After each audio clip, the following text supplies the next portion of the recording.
Undoubtedly be a magnificent day of racing. It's time, of course, for the Portuguese Grand Prix.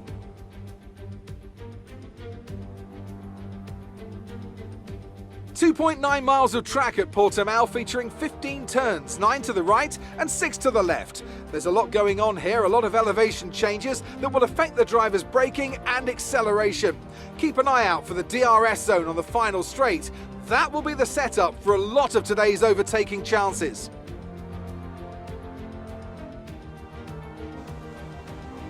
Anthony Davidson joins me once again in the commentary box, and it's fantastic to have you with us here today. But I'm curious, as a man with experience out on the track, how do you stop those pre-race nerves from becoming overwhelming when you're lining up on the grid? Well, from the moment qualifying's over, you start to feel the adrenaline in your body build up and the buzz in your stomach as you anticipate the rundown into turn one.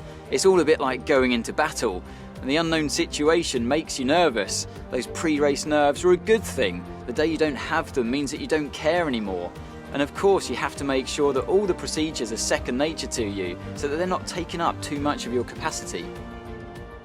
Let's run you through the driver grid order for today's exciting race. Young superstar Max Verstappen starts from pole position, with Charles Leclerc alongside. Looking down the rest of the grid, we have Norris, Fernando Alonso, Pierre Gasly and Tsunoda, Ocon, Vettel, Raikkonen and Mick Schumacher, Latifi, Bottas, Antonio Giovinazzi and Hamilton, Perez, Sainz, Daniel Ricciardo and Lance Stroll, Russell and Nikita Mazepin.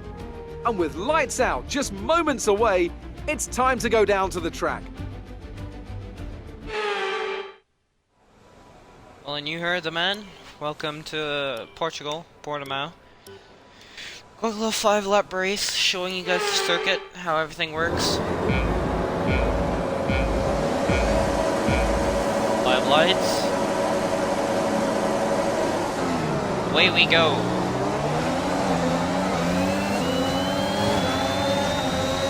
Amazing start for myself.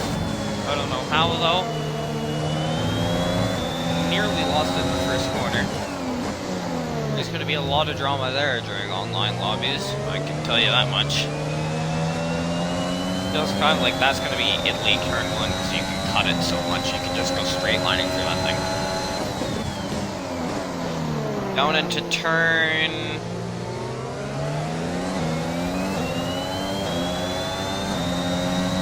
7, I think it was. Turn 8, 6th gear, I'd say. 3rd gear, usually for this corner. I use 4th. Make sure I get that turn in. This corner is completely flat. Bad braking point for me.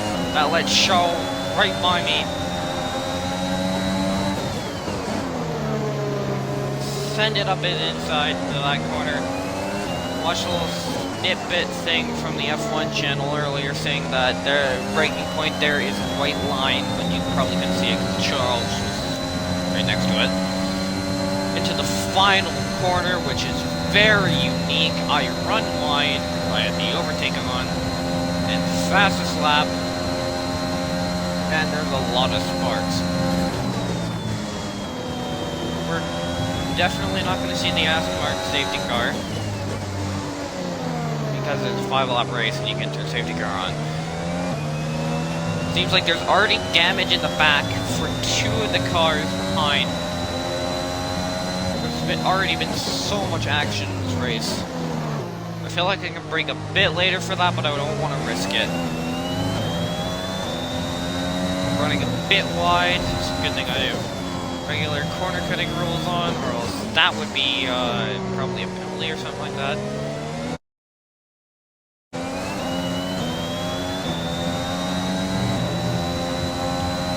Snippet. I will be starting up the Hot Lap Masterclass series again once Imola comes out next month. So next month when I start that series up, because that is the second race of the season. and it would be kind of weird if I didn't release it. Through the final corner again, I run wide. Look, We can now use Claire DRS. is DRS now available. punching me.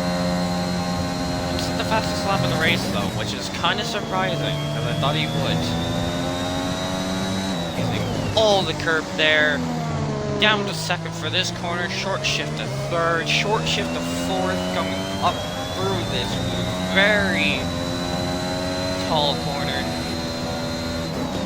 Braking just after the 100-meter mark, down to second gear. I use first for a small bit of the corner. Going through this corner here, sixth gear, I'd say, probably the way to go. Fourth gear is the way to go through this corner, that way you get the amount of traction that you want. Flat out. Sixth gear again. That's the defensive line, just making sure that Charles is there. Braking at that white line, I ran a bit wide, but that's with high fuel, not low. I ran a bit wide after missing my braking point, but that's okay, because this part is really easy to straight line. With the amount of downforce I have, it is a lot easier.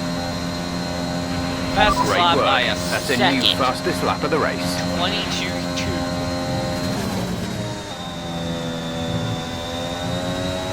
Don't mind me with the track limits.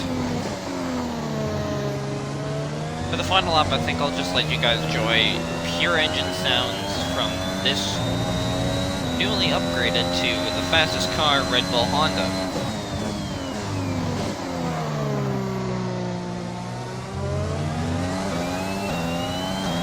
Because they did a live performance patch.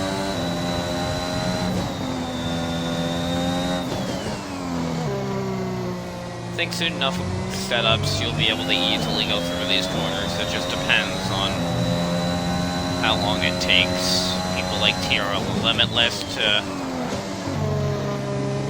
do setups. Honestly, I think I could probably start that up, and then I'll make the excuse that I don't have the track currently, so I can't do Imola, but I can do Portimao. Just need to get a good setup. Put a good lap together, because it just all depends on whether or not I can put a good lap together.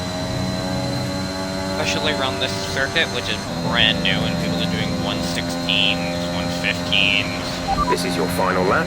Final lap of the race. Lap is 150, or not 150, 120.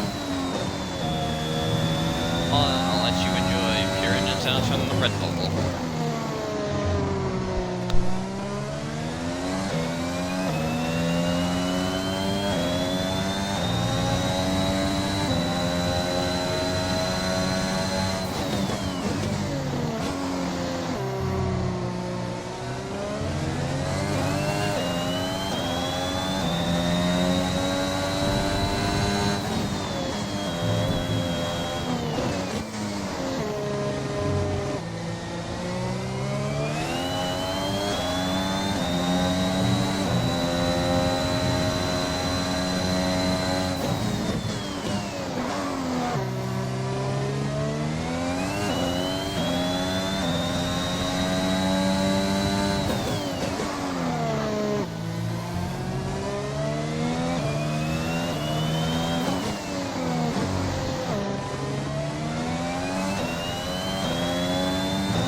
Superb driving. That's the race win. Indeed. Thoughts on the track? Definitely a really nice one to race around. Seems really So as easy they to climb out harvest of the DRS car, the route Red Bull... as well. So, seems pretty good in overall. Can't wait to play more of it, especially with career mode. Red Bull put up an outstanding fight for the front position today, and it's great to see it paid off for them. They do so much for the sport that you can't help but be delighted by today's race win. today's race win was truly special. Me. Monaco, what did I see? Monaco, Charles and Lando still up second and third. I think they had a pretty good battle the entire race. Charles overtaking me once, and then immediately being re-overtaken. But probably pretty good in terms of overall racing, I'd say. Now, let's discuss, Ants. Who would you say is a contender for driver of the day? Well, for me, it's got to be Lewis Hamilton. The multiple world champion may be the boring choice at this point, but you can't argue that he's a driver deserving of his reputation. Well, Ants, an end to another fantastic weekend of racing. Thanks to everyone who joined us, and we'll see you for the next one. As Crofty said, see you in the next one. Bye, everyone.